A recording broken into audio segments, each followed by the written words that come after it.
Good morning, team. I'm so glad that you all had the opportunity to join the Spokes of Hope annual seminar, and I hope you will find it to be a rewarding and informative experience. I'm going to start off the seminar by discussing leadership. I'm a firm believer that there are just some people who are born to lead. They have a quality about them that inspires people, and they have a way of attracting individuals that want to support their cause. Why, then, do so many companies with these charismatic individuals still in charge still fail? I believe that it all comes down to a failure to successfully execute the 5 major management functions. These major functions include planning, organizing, staffing, leading, and controlling. I also believe that management styles play a huge role in a company's success, but we'll discuss that a little bit later. So, managers aren't simply there to boss people around, and I think that is something that we can all agree on. We have all had experiences with that one manager who had the propensity just to sit behind a desk and take credit for the success of the team, but blame others for failures. So what, as aspiring managers, or even the well-versed managers, do to ensure that we are properly leading our teams and growing our business? For me, the first step is planning. Planning is the overseeing of tasks, materials, or resources needed to execute a goal or a project. For example, here at Spokes of Hope, we do a lot of work in small teams, and tasks are often delegated to group leaders. But as managers, we need to ensure that these area leads understand the benchmark objectives and work towards that goal. A manager's job is to ensure that our teams are able to do their job. This means that we need to ensure they have the supplies, like bikes and parts, resources, such as community contacts, and well-communicated tasks and responsibilities. It is our team's job to execute the tasks that we are giving them. When we fail to plan, the teams are no longer able to focus on their tasks, and as a result, the tasks become more stressful and are completed in a less satisfactory manner. The next step is organizing. Organizing is assigning tasks, functions, actions, or groups into relationships or categories based on their similar elements. As managers, we need to ensure that we are organizing our teams in a way that highlights their strengths. Ideally, we should have a team that is responsible for community outreach, one that's in charge of acquiring the bikes and parts, and one that is responsible for finances, as well as one that oversees promotional opportunities. Your individual charters may vary, but the bottom line is that it should be understood that everyone is assigned a group of tasks that are all related to the group's overall objective. When this organization is missing, responsibilities become unclear and vital tasks may be overlooked. One very underrated aspect of managing is staffing. Think of your experiences at different fast food restaurants. The right staff appears to be happy and eager to assist you, and they seem to enjoy their job.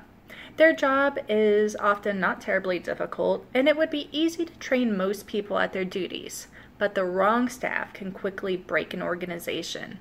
In the simplest terms, staffing is choosing and training the personnel who will be delegated specific tasks based on the roles that they fulfill within an organization. But remember, the type of people you hire will be a key in your success. Are they going to fit in and integrate well into your current team? Are they going to be able to show compassion to the people we are serving? Do they feel a sense of pride in the work they are doing? Remember, technical skills can be taught, but personality cannot. The next function of management is controlling.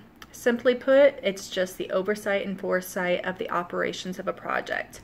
As a manager, you are responsible for the success of your charter. You need to be able to recognize if a team's having difficulties performing or completing a project, and then have the foresight to turn around the situation.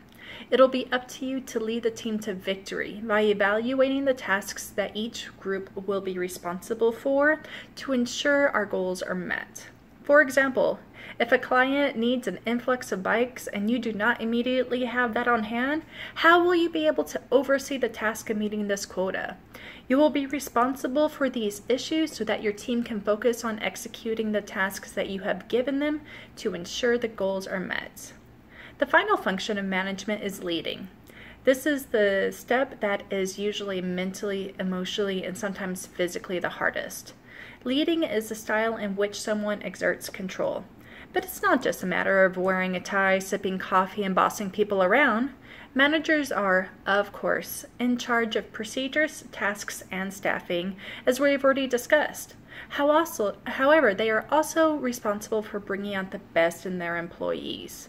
The task-oriented side of managing is referred to transactional leadership. For example, your employees are performing a task in exchange for money, so a sort of a transaction is taking place. An effective manager also must exemplify grit, perseverance, restraint, creativity, patience, and charisma, and be able to instill these traits in their employees. This is called transformational leadership. Using these characteristics to transform individuals into productive, cohesive, successful teams is a very important function of management. Now that we've discussed the duties of an effective leader, let's talk about the different leadership styles that we might adopt. Now remember, not all leadership styles will be appropriate for all situations. There may be times where you have to integrate different styles in order to properly lead your team. The first style we will look at is directing. Plainly stated, this is telling employees what needs to be done, how to do it, and when it's due. But simply telling someone that you want a peanut butter and jelly sandwich in 30 minutes with strawberry jam and no crust doesn't promote good communication or interaction. Directing should ensure that the employee understands the task at hand via good communication. This happens by asking the employee if they understand the instructions and responsibilities that they have been given. It also helps to talk to the employee directly. We've all played that telephone game, and important details can get lost very quickly if the information has to go through too many channels. And that is something we want to avoid. If there are any questions, make sure you help the employee resolve the concerns through decision making. It's important to coach employees through this so that they can learn how to define problems, come up with solutions, and then execute the best plan of action. Then, as barriers are overcome and the task gets accomplished, be sure to praise your employees for their hard work. You may be well versed in the task that you were assigning, but perhaps this was an important assignment for this employee and they are proud of their work. Make sure you acknowledge their hard work and effort. Directing can seem impersonal at times, so it is essential that the employee knows that they have your support. The next style of management we will look at is discussing. Think of this more as a collaboration between you and the employee in order to accomplish a goal. For this, communication is key, and this style is great for employee development. Let's say the head of accounting has gone out for maternity leave. You know that a lot of paperwork gets shuffled through this department, but you cannot lend much support because you have a divisional meeting to attend.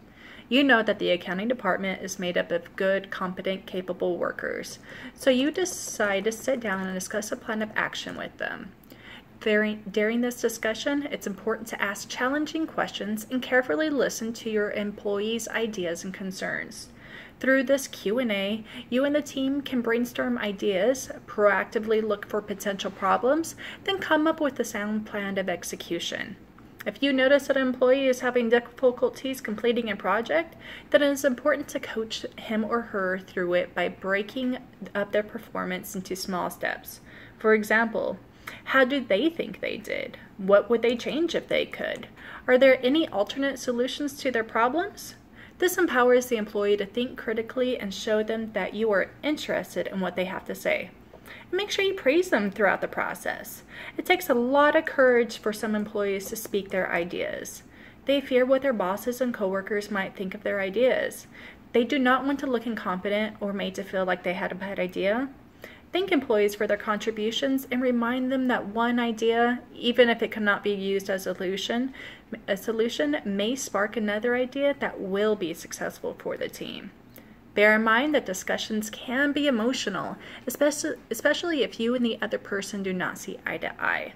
As a manager, it's important to be open-minded to the employee's point of view.